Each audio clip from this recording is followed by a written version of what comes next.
बिस्मिल्लाहिर्रहमानिर्रहीम।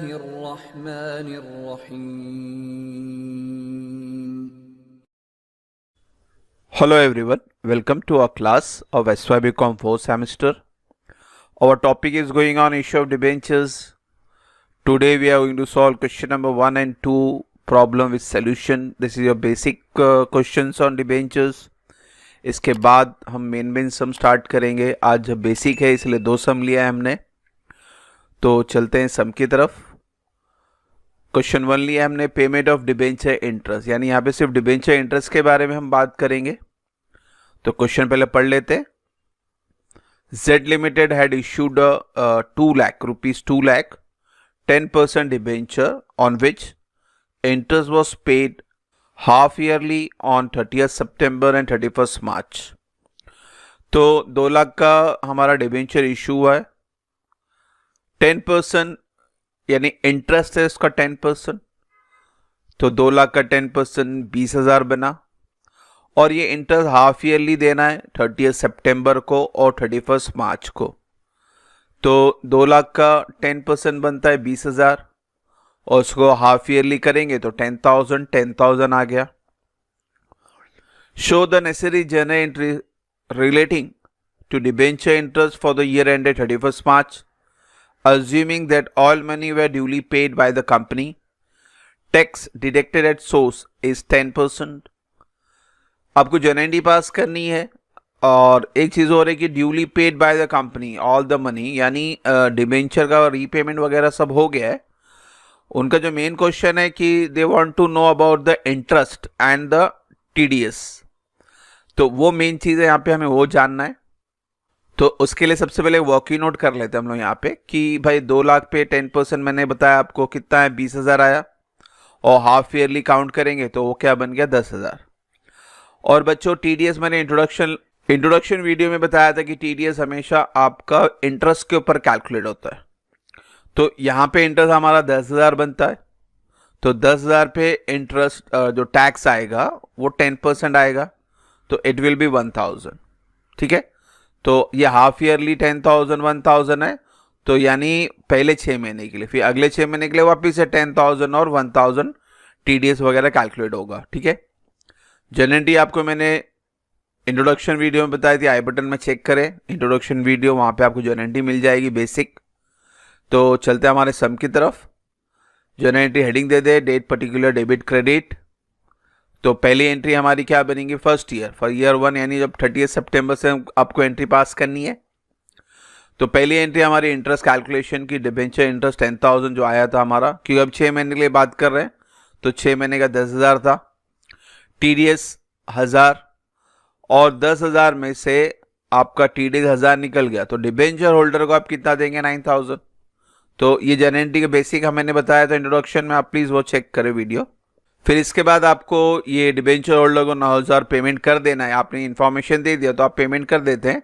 तो debenture holder to bank 9,000 और ये 1,000 रुपया आपको गवर्नमेंट को देना है. ठीक है, इसको भी याद रखना. तो इसको भी पेमेंट करेंगे हम, गवर्नमेंट को पेमेंट करेंगे. तो it will be TDS to bank. Bank credit होगा दोनों जगह पे. 9,000 होल्डर को जाएगा, 1,000 गवर्नमेंट को जाएगा. Deposit of tax with government compulsory है ये आपका. तो इस तरह से आपने सितंबर मंथ कंप्लीट किया. अब 31 मार्च यानी सेकेंड पार्ट में जाएंगे. और एक चीज़ बच्चों, 30 सितंबर 31 मार्च यानी साल चेंज होने वाला है, यानी सेकेंड ईयर बन जाएगा आपका. तो ईयर 2 करके हेडिंग दे देते हैं.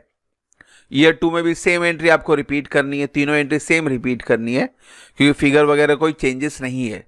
बेसिक सम है इसलिए खाली हमें एंट्री पे ध्यान देना है. तो जब भी इंटरेस्ट और टीडीएस की एंट्री आएगी आपको, तो ये 3 एंट्री हर जगह आपको पास करनी है. ठीक है.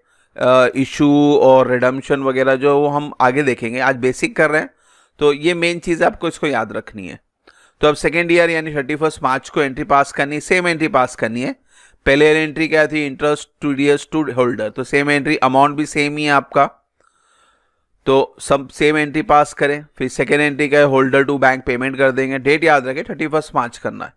तो second entry holder to bank 9,000 same figure रहेगा. टीडीएस गवर्नमेंट को पेड कर दे, ये भी सेम फिगर है. अब ये साल होने के बाद मुकम्मल हुआ साल हमारा, तो अब एंड में आपको बताया था मैंने पीएनएल में आपको ट्रांसफर करना होता है। तो लास्ट एंट्री और 31 मार्च को ही होगी लास्ट एंट्री भी। तो पीएनएल टू डिबेंचर इंटरेस्ट, तो पीएनएल अकाउंट डेबिट हो रहा है, डेबिट ऑल एक्सपेंस लॉसेस, क्योंकि डिबेंचर आपके ऊपर लोन है तो आपको उस पर इंटरेस्ट देना है, हमारे लिए डेबिट ऑल एक्सपेंस लॉसेस है। तो पीएनएल टू डिबेंचर इंटरेस्ट, और यहाँ पे जब आप पास करोगे तो पूरा साल का इंटरेस्ट पास करोगे। तो पूरे साल यानी पहले 6 महीने में 10,000 था और दूसरे 6 महीने में 10,000, तो टोटल कम्स टू 20,000। तो इस तरह से ये एंट्री हमारी मुकम्मल हुई। क्वेश्चन नंबर 1 कंप्लीट किया हमने। इसमें जो मेन पार्ट बताना था इंटरेस्ट के ऊपर और टीडीएस के ऊपर। कैलकुलेशन आप समझें, इसको हमेशा 6 महीने के लिए आता है। इंट्रोडक्शन में बताया था मैंने आपको कि जब भी डिबेंचर पे इंटरेस्ट होता है वो ऑटोमेटिकली 6 महीने के लिए ही होता है। इन्फॉर्मेशन दिया, अच्छी बात है, नहीं दिया तो आपको अज्यूम करें कि it will B only for 6 month. TDS का परसेंटेज आपको हमेशा रहेगा, जो भी है वो हिसाब से कैलकुलेशन करना है। इंटरेस्ट में से टीडीएस माइनस करके पेमेंट करना है होल्डर को, ठीक है। तो होप सो यहाँ तो कोई डाउट ना हो। अब चलते क्वेश्चन नंबर 2 की तरफ। क्वेश्चन नंबर 2 लिया हमने, a limited company issue 1,000 rupees 1,000 face value है इसका, 15% 5,000 फर्स्ट मॉर्टगेज डिबेंचर, ठीक है। तो फर्स्ट मॉर्टगेज यानी 2 है यहाँ पे, इसलिए फर्स्ट और सेकेंड लिखा है यहाँ पे। तो पहला मॉर्टगेज डिबेंचर, डिबेंचर हमेशा मॉर्टगेज ही होता है क्योंकि फिक्स एसेट गिरवी रख के करते हैं हम लोग, तो मॉर्टगेज ही कहा जाता है। तो 5,000 शेयर्स है हमारे डिबेंचर, उसका 1,000 रुपया फेस वैल्यू है।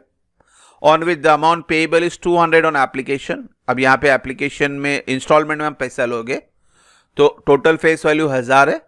एप्लीकेशन में आप 200 रुपये ले रहे हो, 300 रुपया आप अलॉटमेंट में ले रहे हो। Balance on first call, balance on first call यानी 200 300 500 बना और टोटल 1,000 था, तो बैलेंस कितना बचा? 500 ही बचा ना। 1,000 में से 200 300 माइनस करो यानी बैलेंस 500। तो फर्स्ट कॉल का जो फिगर रहेगा वो 500 रहेगा, और सब 200 हो 300 हो या 500 मल्टीप्लाई बाय 5,000, इसको याद रखना। यहाँ पे इशू की एंट्रियां पास करनी है आपको, ये भी बेसिक का एंट्री में बताया था मैंने इंट्रोडक्शन में। इशू में 3 पार्ट या 4 पार्ट हो सकते हैं, application, allotment, first call, final call. यहाँ पे 3 ही कॉल है और हर कॉल की आपको 2-2 एंट्री पास करनी होती है। फिर आगे इंफॉर्मेशन है, in addition the company offer 1,000 share 12% second mortgage debenture of 1,000 each. अब जो सेकेंड मॉर्टगेज डिबेंचर हमारा 12% का, ये 12% 15% एक तरह से नाम समझो बच्चों, जैसे नाम होता है हमारे ह्यूमन बीइंग के, वैसे डिबेंचर्स के नाम होते हैं। तो नाम को 15%, 12%, 13%, इसको इस तरह से याद रखें। तो पहला मॉर्टगेज 15% का है, दूसरा 12% का, ठीक है। तो अब हम सेकेंड की बात कर रहे हैं। तो सेकेंड में आपने 1,000 शेयर इशू करना है, सेकेंड मॉर्टगेज, उसका फेस वैल्यू भी 1,000 रहेगा, and the entire amount is payable at a time. अब ये इंपॉर्टेंट पार्ट है, ये इंट्रोडक्शन में नहीं हुआ था। जब डिबेंचर इंस्टॉलमेंट में आता है तो इश्यू नहीं है, जब एक साथ आता है, एंटायर अमाउंट एक साथ आता है, तो आपको एप्लीकेशन अलॉटमेंट कंबाइन करके एंट्री, एक ही एंट्री पास करनी है। हमने जो एप्लीकेशन की एंट्री यहाँ पास करते हैं, हम लोग क्या करते हैं, bank to application, application to debenture, तो ऐसा नहीं करना। यहाँ पे आपको एक साथ कंबाइन एंट्री पास करनी है। तो सम के दौरान देखेंगे उसको, मगर एक ही एंट्री पास करनी है क्योंकि इसमें इंस्टॉलमेंट नहीं है, लमसम एक ही साथ पैसा आ रहा आपको। In case of second mortgage debenture, the company received application of 1,200 debentures. अभी जो सेकेंड मॉर्टगेज है वो हमने 1,000 शेयर इशू किया, मगर पब्लिक ने कितना अप्लाई कर दिया? 1,200, यानी एक्सेस शेयर आ गया आपके पास। कितना एक्सेस शेयर आ रहा है बच्चों? 200 शेयर एक्सेस है, उस पर ध्यान देना आपको। सेकेंड की बात हो रही है कि जब आप सेकेंड एंट्री पास करोगे तो वहां पे आपको एक्सेस शेयर की एंट्री पास करनी है, और एक्सेस शेयर भी आता है, तो उसके लिए भी मैंने आपको इंट्रोडक्शन में वीडियो में बताया था क्या करना है। और एक्सेस शेयर के 2 पार्ट होते हैं, या तो वो डिबेंचर अलॉटमेंट में शिफ्ट करते हैं या तो उसको रिफंड कर देते हैं। 2 ऑप्शन होते हैं इसके। तो यहाँ ऑप्शन दिया है उन्होंने, द डायरेक्टर मेड प्रो रेटा allotment and excess money was refunded, यानी जो 200 शेयर एक्स्ट्रा पैसा आ रहा है उसको आपको रिफंड करना है, पब्लिक को पैसा रिटर्न बैक करना है, तो यानी बैंक अकाउंट इस्तेमाल होगा। और pass the journal entry including those of cash transaction, ठीक है, जर्नल एंट्री पास कर देते हैं। तो जर्नल एंट्री में आपको पहले फर्स्ट मॉर्टगेज की पास करनी है। फर्स्ट मॉर्टगेज की 3 एंट्री है, यानी 6 एंट्री बनेगी, क्योंकि एप्लीकेशन अलॉटमेंट फर्स्ट कॉल 3 है, तो हर एक की 2-2 यानी 6 एंट्री बनेगी। फिर इसके बाद सेकेंड की भी 2 एंट्री पास करेंगे, क्योंकि यहाँ पे एक्सेस शेयर आ रहा आपका, उसको शिफ्ट करना पड़ेगा आपको। तो चलते हैं, पहले फर्स्ट एंट्री पास करते हैं। तो 5000 इंटू 200 कितना हुआ, 5 टू 10 यानी 1 लाख हुआ। तो फर्स्ट एंट्री जो एप्लीकेशन की है वो रहेगी आपकी bank account debit to debenture application to debenture. ये जो स्टार मार्किंग है वो एक्सेस के लिए, तो जब ये सेकेंड पार्ट पे आएंगे तब वहां पे ये एंट्री पास करेंगे। फिलहाल तो आपको डिबेंचर एप्लीकेशन टू डिबेंचर की एंट्री पास करनी, तो पहली 2 एंट्री पास कर लेंगे। सो 5000 × 200 फर्स्ट एंट्री एप्लीकेशन की बनेगी, 5 टू 10, फिर 3 2 5 यानी 10 लाख हुआ, सॉरी बच्चों। तो फिगर आ गया आपका 10 लाख। तो bank account debit to 15% debenture application, आप फुल फॉर्म में लिखना, bank account debit to 15% debenture application, ठीक है। फिर ये एप्लीकेशन मनी आने के बाद इसको ट्रांसफर करना होता है हमारे लाइबिलिटी में यानी डिबेंचर्स में। तो 15% debenture application to 15% first mortgage debenture account, 10 lakh figure will remain same. ये हो गई आपकी एप्लीकेशन की एंट्री। फिर अलॉटमेंट की एंट्री भी यहाँ लिखी हुई है, सेम पास करनी है आपको। तो स्टार मार्किंग अगर यहाँ एक्सेस होता तो यहाँ पे इशू हुआ था, यहाँ पे एक्सेस नहीं है तो नॉर्मल एंट्री पास करनी है आपको, debenture allotment to debenture and bank to debenture allotment. Figure क्या रहेगा बच्चों, 5000 इंटू 3। तो 5000 इंटू 300 करेंगे तो कितना है बच्चों, 15 lakh. 15% debenture allotment to 15% first mortgage debenture, और इसको फिर आपको सेकेंड एंट्री यानी रिसीव्ड की एंट्री पास करनी है, bank account debit to 15% debenture allotment, 15 lakh 15 lakh. फिर लास्ट में आपको first and final call balance बोला है, फर्स्ट एंड फाइनल कॉल ये अज्यूम करेंगे क्योंकि इसके आगे कोई कॉल नहीं है। तो आपको अभी पेज यहाँ शिफ्ट कर लेते हैं। तो फर्स्ट एंड फाइनल कॉल की एंट्री भी यहाँ पे लिखी हुई देखो बच्चों, debenture first call to debenture and bank to debenture final and first call. Figure याद रखिए क्या करना, अभी 5000 इंटू 500 बैलेंस बताया था मैंने आपको, 5 5 25 यानी 25 लाख बन गया आपका। तो 500 को 5000 से मल्टीप्लाई किए और फिर रिसीव कर लेते हैं bank to debenture first and final call. तो बच्चों इस तरह से हमने पूरी एंट्री मुकम्मल की फर्स्ट मॉर्टगेज की। अब सेकंड मॉर्टगेज की एंट्री पास करते हैं। सेकंड मॉर्टगेज में पूरा एक साथ पेमेंट आ रहा है तो आपको एक ही एंट्री पास करनी पड़ेगी, ये वाली।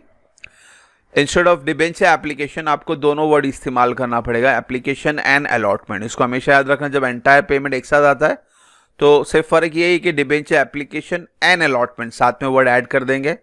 एक चीज और है, इसके अंदर एक्सेस शेयर्स है 200 शेयर्स का, उसका कैलकुलेशन उसको समझना पड़ेगा। तो फिलहाल पहली एंट्री क्या है हमारी, बैंक अकाउंट डेबिट टू 12%, अभी नाम बदल गया देखो, सेकंड नाम आ गया 12%, तो 12% डिबेंचर एप्लीकेशन एंड अलॉटमेंट। ये दोनों वर्ड आपको एक साथ पास करना, because of this entire money is payable at a time. एक साथ लमसम में फिगर आ रहा है, इंस्टॉलमेंट में नहीं आ रहा है। जैसे पहले वाला इंस्टॉलमेंट था तो ये नहीं है, तो इसलिए आपको जब भी लमसम फिगर आवे तो एप्लीकेशन एंड अलॉटमेंट साथ में डालना है आपको। पहले एप्लीकेशन 1200 इंटू 1000 करेंगे तो कितना हो गया, 12 लाख।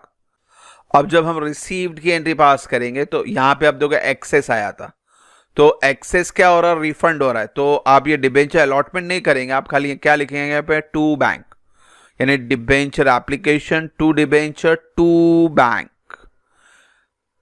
तो 12% डिबेंचर एप्लीकेशन अलॉटमेंट 12 लाख। हमारी जरूरत 10 लाख की, क्योंकि देखो एक्चुअल फेस वैल्यू 1000 है और टोटल शेयर 1000 है, तो 1000 इंटू 1000 10 लाख, यानी हमारा रिक्वायरमेंट 10 लाख का है, मगर हमें 1200 इंटू 1000 यानी 12 लाख मिल गया। तो रिक्वायरमेंट 10 लाख का है तो 10 लाख इधर आएगा। एक्सेस कितना बताया था मैंने, 200 शेयर, देखो यहाँ पे 1200 1000 की जगह पे 1200 आया, यानी 200 शेयर एक्स्ट्रा आया, तो 200 शेयर इंटू 100 कर दो, 2 लाख ही बना। तो 10 लाख आपका लाइबिलिटी बन गया, 2 लाख आप रिफंड करो, इसलिए क्रेडिट में एंट्री आएगी। तो ये एंट्री पास करनी है आपको। तो इस तरह से आपकी ये सम पूरा मुकम्मल हुआ। फर्स्ट एंट्री याद रखें फर्स्ट मॉर्टगेज का था, normal entry till first and final call. Second mortgage आपका लमसम वाला था, तो हमने कंबाइन एंट्री पास करनी है, इसको याद रखना है, bank account debit to debenture application and allotment. और सेकेंड वाले में एक्सेस शेयर आ गया तो 200 का, उसको रिफंड बोला इसलिए रिफंड। अगर वो बोलता है अलॉटमेंट शेयर में शिफ्ट करना तो आप बैंक की जगह पे यहाँ पे लिखते हैं डिबेंचर अलॉटमेंट। तो लमसम आ रहा है तो ऑब्वियसली रिफंड ही होने वाला है, क्योंकि सेकेंड इंस्टॉलमेंट है ही नहीं इसका। तो इस तरह से हमने सेकेंड एंट्री भी पास की। ये बेसिक एंट्री थी क्वेश्चन नंबर 1 और 2। इंशाल्लाह क्वेश्चन नंबर 3 वगैरह से हम मेन सम स्टार्ट करेंगे। इससे आपको डिबेंचर इशू का आइडिया मिल गया होगा बच्चों। होप सो यहाँ तो कोई डाउट ना हो। इंशाल्लाह नेक्स्ट वीडियो जल्दी बनाएंगे। Thank you for watching the video. God bless you.